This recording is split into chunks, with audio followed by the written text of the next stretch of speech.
Assalamualaikum warahmatullahi wabarakatuh. Perkenalkan, kami dari kelompok 6 ingin membacakan hasil diskusi presentasi kami yang berjudul Pendekatan-pendekatan Studi Islam. Anggota kelompok Aulia Dwi Apriani, Hero Agung Sastra Dinata, Vanessa Salwa Salsabila, Renaldi Derian, M. Samsalfala. Baiklah, untuk mempersingkat waktu, di sini saya akan menjelaskan materi yang pertama, pendekatan studi Islam. Agama sebagai objek kajian keilmuan atau objek penelitian ilmiah bisa didekati dengan berbagai macam pendekatan afroak. Di samping pendekatan filosofis, arkeologis, antropologis, sosiologis, psikologis, fenomenologis, pengkajian dan penelitian agama, istilah lain bisa juga menggunakan pendekatan komparatif. Untuk lebih memudahkan memahami metode-metode yang disebutkan di atas, berikut ini akan diuraikan satu demi satu. Yang pertama, metode filologi. Dalam penelitian agama, ada suatu bidang luas yang dapat didekati secara filosofis, yaitu bidang sastra Melayu. Dengan keagamaan, dengan penelitian filologis dapat terungkap pemikiran tentang kehidupan keagamaan pada kurun zaman tertentu. Yang kedua, metode deskriptif. Metode ini digunakan jika peneliti ingin mengangkat sosok, pemikiran yang teliti, dan tidak lebih dari itu. Karena tujuannya yang seperti itu, maka yang dilakukan hanya mendeskripsikan pemikiran pengarang dengan cara menjelaskan dan menghubungkan secara cermat data dalam bentuk pernyataan dan rumusan-rumusan pendapat. Yang ketiga, metode perbandingan atau komparatif. Metode perbandingan dimaksudkan untuk menemukan tipe-tipe, corak-corak atau kategori-kategori suatu pemikiran, kemudian memposisikannya dalam peta pemikiran secara umum. Yang keempat, metode hermeneutika dan fenomenologi. Metode hermeneutika dimaksudkan untuk menemukan hubungan pemikiran yang diteliti dengan gejala-gejala sosial yang ada. Yang kelima, metode holistik. Penjelasan mengenai metode ini akan diperluas dalam uraian selanjutnya. Untuk materi selanjutnya, macam-macam pendekatan studi Islam. Yang pertama, ada pendekatan teologis normatif. Pendekatan teologis normatif dalam memahami agama secara harfiah dapat diartikan sebagai upaya memahami agama dengan menggunakan kerangka ilmu ketuhanan yang bertolak dari suatu keyakinan bahwa wujud empirik dari suatu keagamaan dianggap sebagai yang paling benar dibandingkan dengan yang lainnya. Baiklah, untuk materi selanjutnya akan disampaikan oleh Vanessa Salwa Salsabila. Terima kasih. Assalamualaikum warahmatullahi wabarakatuh. Nama saya Vanessa Salwa Salsabila dengan nomor MPM 2021030204. Di sini saya akan menjelaskan tentang penjelasan pendekatan antropologis dan pendekatan sosiologis. Pendekatan antropologis adalah memahami agama, dapat diartikan sebagai salah satu upaya memahami agama dengan cara melihat wujud praktik agama yang tumbuh dan berkembang dalam masyarakat. Melalui pendekatan ini, agama tampak akrab dan dekat dengan masalah-masalah yang dihadapi manusia dan berupaya menjelaskan dan memberikan jawaban. Antropologi digunakan untuk memahami agama. Antropologi dalam kaitan ini sebagaimana dikaitkan dengan Dewan Daharjo lebih mengutamakan pengamatan langsung, bahwa sifatnya partisipasif. Mulai pendekatan antropologi seperti ini diperlukan adanya sebab berbagai hal yang membicarakan agama hanya bisa dijelaskan dengan tuntas melalui pendekatan antropologis. Dalam Al-Quran Al-Karim sebagai sumber utama ajaran Islam, misalnya kita memperoleh informasi tentang kapal Nabi Nuh di Gunung Arafat, kisah Ashabul Kahfi yang dapat bertahan hidup dalam gua lebih dari 300 tahun lamanya. Pendekatan antropologi sangat dibutuhkan dalam memahami ajaran agama, karena dalam ajaran agama tersebut dapat uraian dan informasi yang dapat dijelaskan lewat bantuan ilmu antropologi dengan cabang-cabangnya.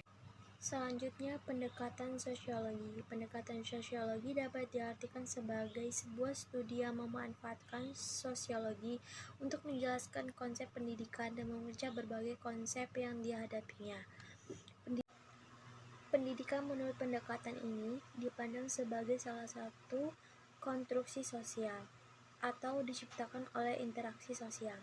Pendekatan sosiologi dalam praktiknya bukan saja digunakan dalam memahami masalah-masalah pendidikan, melainkan juga dalam memahami berbagai bidang lainnya, seperti hukum dan agama, sehingga muncullah studi tentang sosiologi, hukum, dan sosiologi agama.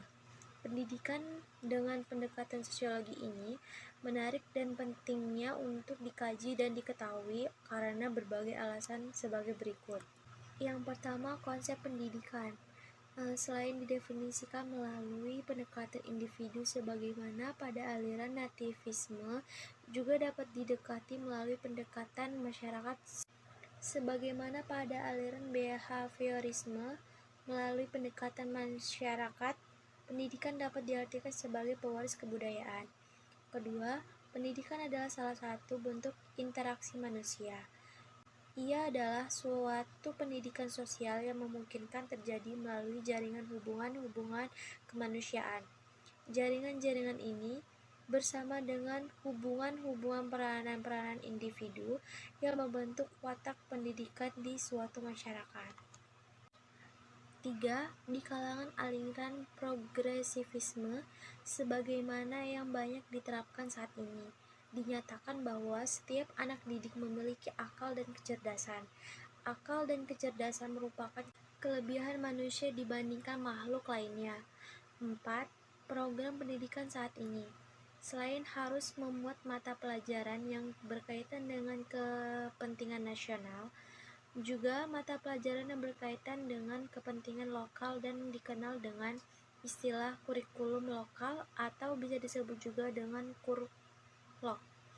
Yang kelima, program dan kegiatan pendidikan selain harus mencerminkan aspirasi dan kepentingan masyarakat, juga harus melibatkan kepentingan masyarakat. Istilah pendidikan berbasis masyarakat yaitu pendidikan yang menjadikan masyarakat sebagai faktor yang ikut menentukan dan bertanggung jawab atas keselenggaraan pendidikan. 6. Setiap bangsa di dunia menyelenggarakan pendidikan yang disesuaikan dengan kepentingan negara. Menurut Samuel Huntington, terbagi menjadi 6 negara, yaitu negara yang terkait dengan kebudayaan Cina, kebudayaan India, kebudayaan Jepang, kebudayaan Islam, kebudayaan Eropa, dan kebudayaan Barat. Hukum dan sosiologi agama. Pendidikan dengan pendekatan sosiologi ini menarik dan pentingnya untuk dikaji dan diketahui karena berbagai alasan sebagai berikut. Yang pertama, konsep pendidikan. Selain didefinisikan melalui pendekatan individu sebagaimana pada aliran nativisme, juga dapat didekati melalui pendekatan masyarakat sebagaimana pada aliran behaviorisme. Melalui pendekatan masyarakat, pendidikan dapat diartikan sebagai pewaris kebudayaan. Kedua, pendidikan adalah salah satu bentuk interaksi manusia. Ia adalah suatu pendidikan sosial yang memungkinkan terjadi melalui jaringan hubungan-hubungan kemanusiaan. Jaringan-jaringan ini bersama dengan hubungan-hubungan peranan-peranan individu yang membentuk watak pendidikan di suatu masyarakat. 3.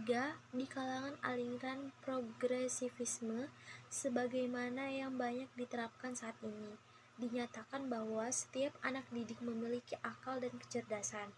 Akal dan kecerdasan merupakan kelebihan manusia dibandingkan makhluk lainnya. 4.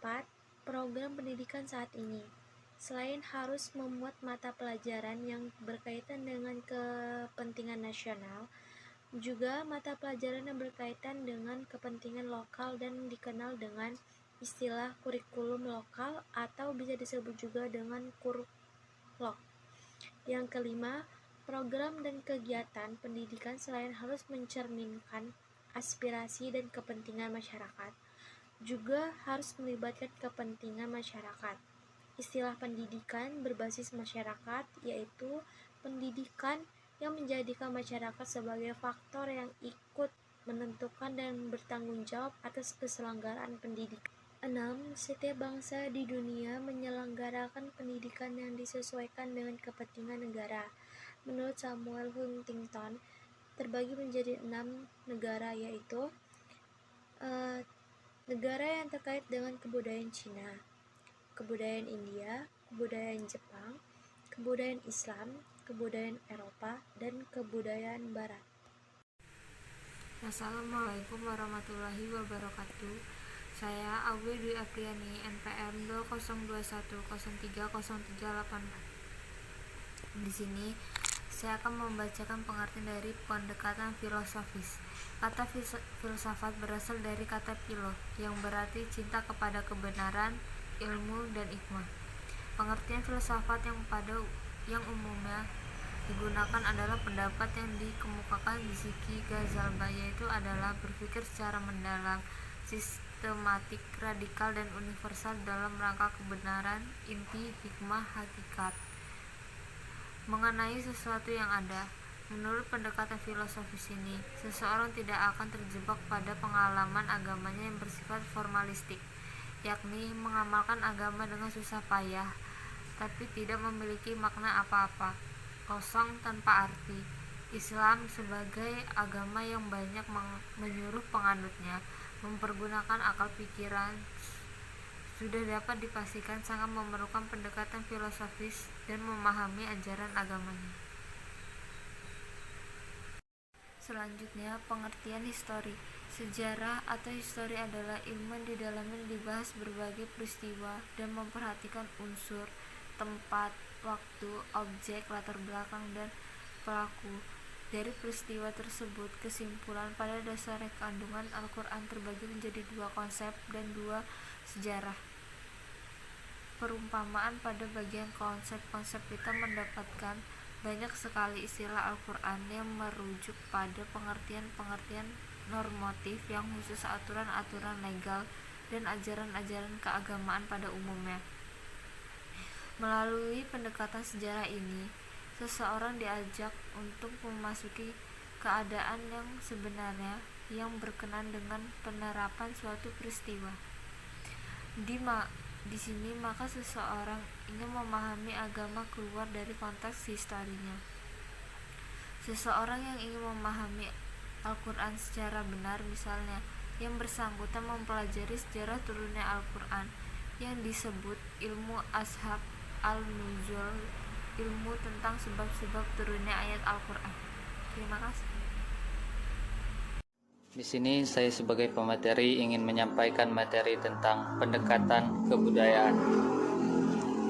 Kebudayaan adalah keseluruhan kompleks yang mencakup ilmu pengetahuan, kepercayaan, seni, hukum, moral, adat istiadat, dan berbagai kemampuan serta kebiasaan yang diterima sebagai anggota masyarakat. Kebudayaan dapat dilihat dari segi agama, sosial, politik, hukum, teologi, filsafat, dan lain sebagainya. Kebudayaan dapat pula disebut sebagai aktivitas pemikiran. Selanjutnya, sungguh pun kebudayaan itu buatan manusia. Namun ketika kebudayaan itu lahir, ia memiliki jiwa dan karakternya tersendiri. Ia tumbuh menjadi realitas tersendiri yang menjerat dan menentukan corak manusia. Manusia hidup dalam suatu kebudayaan dan pertumbuhannya dibentuk oleh kebudayaan itu sendiri. Pada waktu lahir, manusia tidak bisa mengurusi dirinya sendiri. Ia dirawat melalui tangan-tangan kebudayaan. Perawatan yang teliti dan tepat akan menentukan kehidupannya. Kemudian ia hidup dalam lingkungan kebudayaan tertentu yang kelak akan memengaruhi pandangan hidupnya.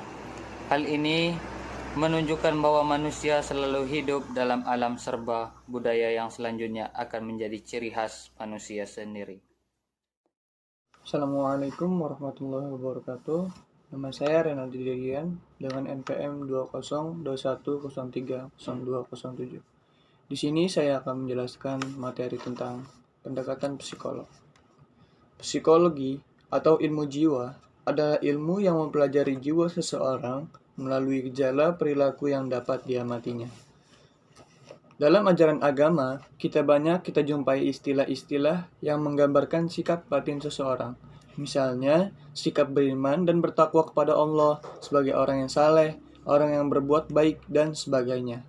Dengan ilmu jiwa ini, seseorang selain mengetahui tingkat keagamaan yang dihayati, dipahami dan diamalkan seseorang, juga dapat digunakan sebagai alat untuk memasukkan agama ke dalam jiwa seseorang sesuai dengan tingkatan usianya. Dengan pendekatan itu semua, orang akan sampai pada agama. Di sini kita melihat bahwa agama bukan hanya monopoli kalangan teolog dan normatif belaka, melainkan agama dapat dipahami semua orang sesuai dengan pendekatan dan kesanggupan yang dimilikinya. Terima kasih.